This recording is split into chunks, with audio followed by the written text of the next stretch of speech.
Hello, welcome to our channel. तो आज के इस वीडियो में मैं आप लोगों को फर्स्ट सेट कराने जा रहा हूं, जो कि जिसमें आपको टोटल 30 क्वेश्चन होगा, जो कि बोर्ड एग्जाम के लिए बहुत ही महत्वपूर्ण है। तो इसे ज़्यादा से ज़्यादा दोस्तों के पास शेयर करके ज़रूर देख लीजिएगा। इससे क्वेश्चन आने की संभावना बहुत ज़्यादा है। चलिए तो हम लोग फटाफट पहला जो है गद्यांश है उसको देखते हैं। उसके बाद हम लोग क्वेश्चन करेंगे, ठीक है। तो यहाँ पे ध्यान दीजिएगा क्या दिया हुआ है। यहाँ पे दिया हुआ है,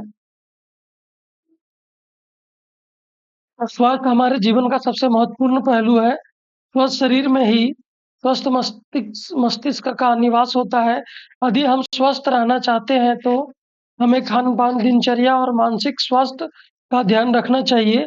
संतुलित आहार, नियमित व्यायाम और पर्याप्त नींद अच्छे स्वास्थ्य के मुख्य स्तंभ है।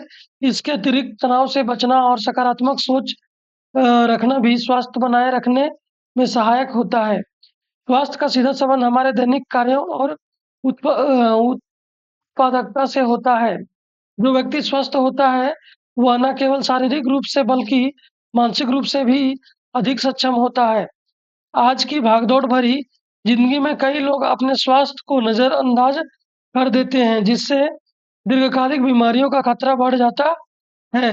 इसलिए हमें अपने स्वास्थ्य के प्रति सजग रहकर एक स्वस्थ और सुखी जीवन जीने का प्रयास करना चाहिए, ठीक है। यहाँ से आप लोग देख चुके हैं, ये गद्यांश था। अब आपका क्या है, यहाँ पे क्वेश्चन आंसर यहाँ पे है, ठीक है। तो पहला क्वेश्चन की हो रहा है, ये क्या दिया हुआ है। स्वस्थ जीवन जीने के लिए गद्यांश में किन मुख्य स्तंभों का उल्लेख किया गया है। तो यहाँ पे इसका राइट आंसर हो जाएगा बच्चों, क्या हो जाएगा, संतुलित आहार, नियमित व्यायाम और पर्याप्त नींद। ऑप्शन नंबर ये आपका बिल्कुल राइट आंसर है। नेक्स्ट क्वेश्चन की ओर आगे बढ़ते हैं।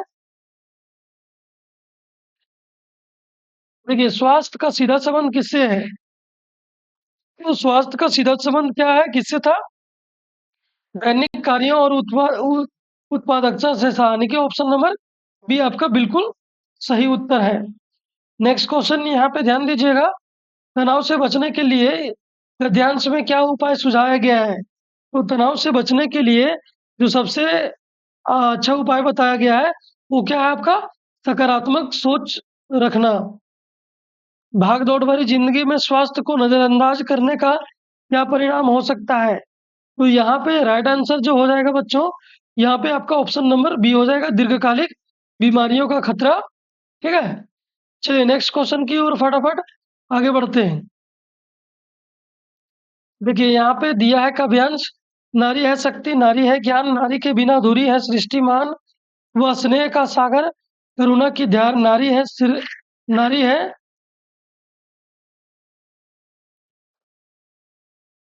तो यहाँ ध्यान दीजिए कि वह स्नेह का सागर, करुणा की धार, नारी है सृजन की अद्भुत पुकार, संघर्षों से आगे बढ़ती है नारी, हर बाधा को वह सरलता से हारी, समर्पण, साहस, धैर्य का प्रतीक, नारी के बिना जीवन है अधूरा, अधीर सम्मान दो नारी को, पहचान दो उसके स्वप्नों को भी उड़ान दो, नारी है प्रकाश, नारी है जीवन, उससे ही है यह जगत स्पंदन।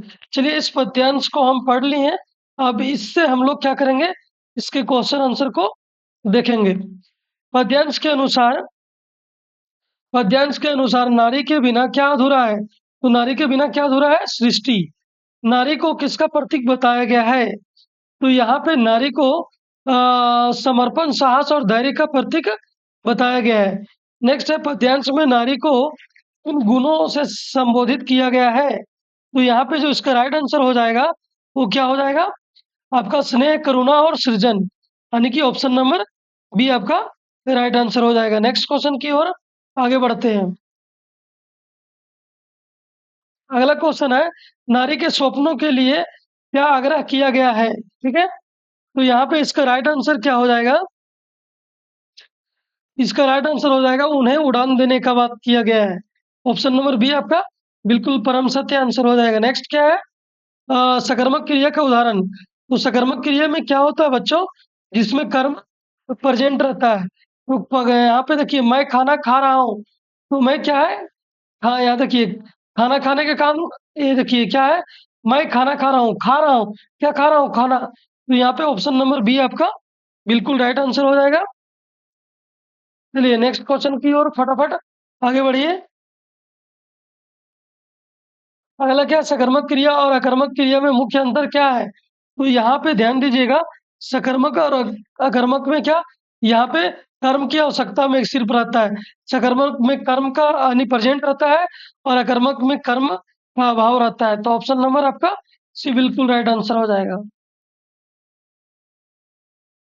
चलिए नेक्स्ट क्वेश्चन क्या है? सकर्मक क्रिया में हमेशा क्या होता है? सकर्मक क्रिया में हमेशा क्या होता है कि एक कर्म होता है। क्या होता है? एक कर्म होता है। निम्नांकित में से किस वाक्य में क्रियापद का उपयोग हुआ है? क्रियापद का उपयोग हुआ है। तो यहाँ देखिए दौड़ रहा है, यहाँ पे क्रियापद का उपयोग हुआ है। तो ऑप्शन नंबर एक आपका बिल्कुल राइट आंसर हो जाएगा। नेक्स्ट क्या है? पत्र शब्द का एक अर्थ नहीं है। तो पत्र शब्द का एक अर्थ नहीं है। तो यहाँ पे कौन नहीं है? पत्र का, पत्रिका है, चिट्ठी है, आपका पता भी है, लेकिन पुस्तक नहीं है। ठीक है, पुस्तक आपका अलग है। ठीक है, नेक्स्ट क्वेश्चन ध्यान दीजिएगा। अगला क्वेश्चन है, मुख शब्द का एक अर्थ क्या होता है? तो मुख शब्द का एक अर्थ क्या होता है? तो चेहरा होता है। क्या होता है? चेहरा। अव्यय शब्द की परिभाषा क्या है? तो अव्यय शब्द की परिभाषा क्या है? ध्यान दीजिएगा कि जो अपनी स्थिति या रूप में कभी नहीं बदलता, उसी को हम लोग क्या कहते हैं? अव्यय कहते हैं। चलिए नेक्स्ट क्या है? वह जल्दी आया, वाक्य में जल्दी किस जल्दी शब्द किस प्रकार का अव्यय है? तो यहाँ पे जल्दी जो है बच्चों, वो किस प्रकार का अव्यय है? तो यहाँ पे आपका ऑप्शन नंबर बी आपका बिल्कुल राइट हो जाएगा, क्रिया विशेषण अव्यय। नेक्स्ट क्वेश्चन की ओर ध्यान दीजिएगा। अगला क्वेश्चन क्या है? राजमहल शब्द किस प्रकार का समास है? राजमहल शब्द किस प्रकार का समास है? तो यहाँ पे राइट आंसर क्या हो जाएगा बच्चों? यहाँ पे तत्पुरुष समास। क्या होगा? तत्पुरुष समास। बहुव्रीहि समास में किस प्रकार के पद होते हैं? बहुव्रीहि समास में किस प्रकार के पद होते हैं? तो यहाँ पे आपका क्या होगा बच्चों? समास का अर्थ दोनों पदों से अलग अलग होता है। तो ये आपका बहुव्रीहि में चला जाएगा। ठीक है, option number D. Next question की ओर आगे बढ़ते हैं। अगला क्वेश्चन ये आप लोग प्रैक्टिस कीजिएगा, और यहाँ से आप लोग अच्छा नंबर उठा सकते हैं। चलिए, तुम स्कूल जाओ, कॉमा, और मैं घर पर रहूंगा। ठीक है, तुम स्कूल जाओ और मैं घर पर रहूंगा। इस वाक्य में किस प्रकार, इस वाक्य का प्रकार क्या है? तो इस वाक्य में जो है बच्चों क्या है? ऑप्शन नंबर सी संयुक्त वाक्य है। नेक्स्ट क्वेश्चन ध्यान दीजिएगा। मैंने उसे बुलाया क्योंकि वह देर से आया था। मैंने उसे बुलाया क्योंकि वह देर से आया था। तो यहाँ पे देखिए एक वाक्य जो है वो दूसरे पे आश्रित है। तो यहाँ पे क्या होगा? मिश्र वाक्य होगा। ठीक है, चलिए नेक्स्ट पे ध्यान दीजिए। यहाँ पे दिया गया है गद्यांश, इसको पढ़ते हैं। बार बार सोचते बार बार सोचते क्या होगा उस कौम का जो अपने देश की खातिर घर गृहस्थी, जवानी, जिंदगी सब कुछ होम देने वालों पर भी हंसती है, और अपने लिए बिकने के मौके ढूंढती है। दुखी हो गए 15 दिन बाद फिर उसी कस्बे से गुजरे। कस्बे में घुसने से पहले ही ख्याल आया कि कस्बे की हृदय स्थली में सुभाष की प्रतिमा अवश्य ही प्रतिष्ठापित होगी, लेकिन सुभाष की आंखों पर चश्मा नहीं होगा। चलिए इस गद्यांश को हम लोग देख लिए। फटाफट इसका आंसर करते हैं। गद्यांश में क्या दिया हुआ है? गद्यांश में लेखक को किस बात का दुख हो रहा है? तो यहाँ पे ध्यान दीजिएगा। गद्यांश गद्यांश में जो है लेखक को किस बात का दुख हो रहा था? तो कौम की मानसिकता और अपने देश के प्रति देश के प्रति उनकी निष्ठा। तो यहाँ पे ऑप्शन नंबर ये आपका बिल्कुल राइट हो जाएगा। नेक्स्ट ध्यान दीजिएगा, अगला क्या होगा? गद्यांश में लेखक का यह विचार सुभाष की आंखों पर चश्मा नहीं का क्या अर्थ है? तो यहाँ पे ध्यान दीजिएगा कि इसका आंसर क्या हो जाएगा? Option number B, Subhash Chandra Bose की मूर्ति पर कोई कमी नहीं थी। नेक्स्ट क्वेश्चन की ओर आगे ध्यान दीजिएगा। अगला फिर यहाँ क्या दिया हुआ है, फिर गद्यांश दिया हुआ है।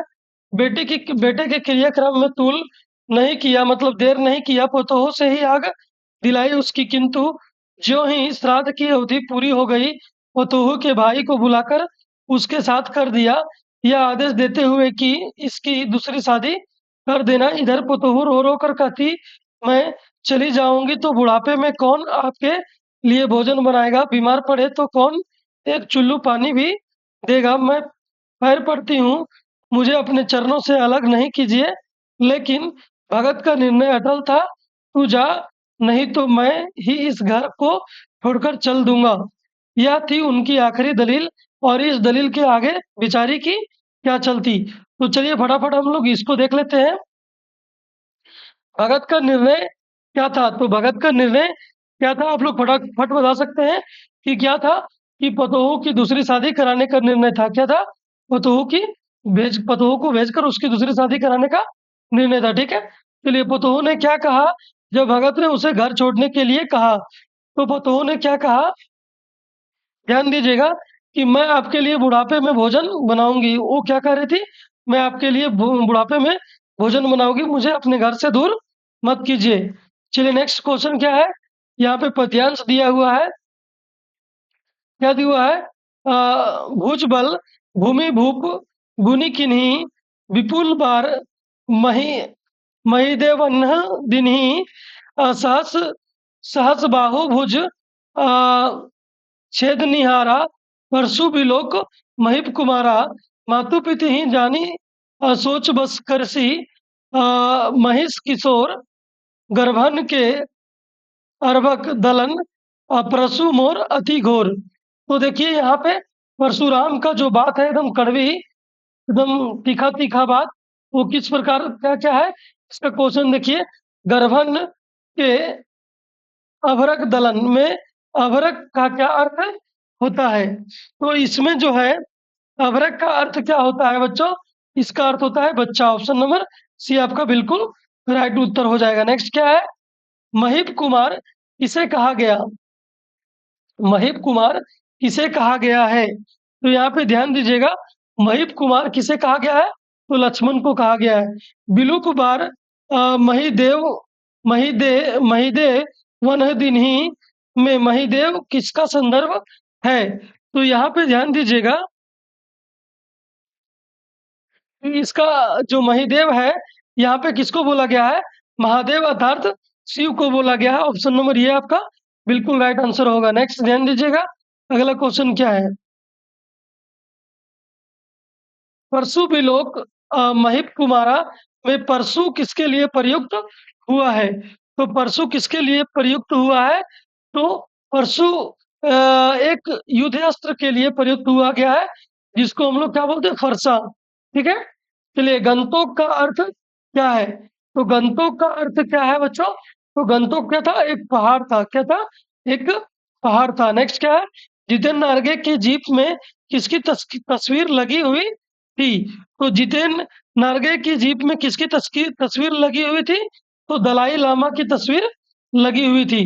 तो यहाँ से आपका 30 क्वेश्चन कंप्लीट हो जाता है। और ये वीडियो आप लोग को अच्छा लगा होगा, तो ये वीडियो को शेयर कर दीजिएगा फटाफट, और एक अच्छा सा प्यारा सा कमेंट कर दीजिएगा। और आप लोग के लिए ये सारे क्वेश्चन इंपॉर्टेंट है। जय हिंद, धन्यवाद।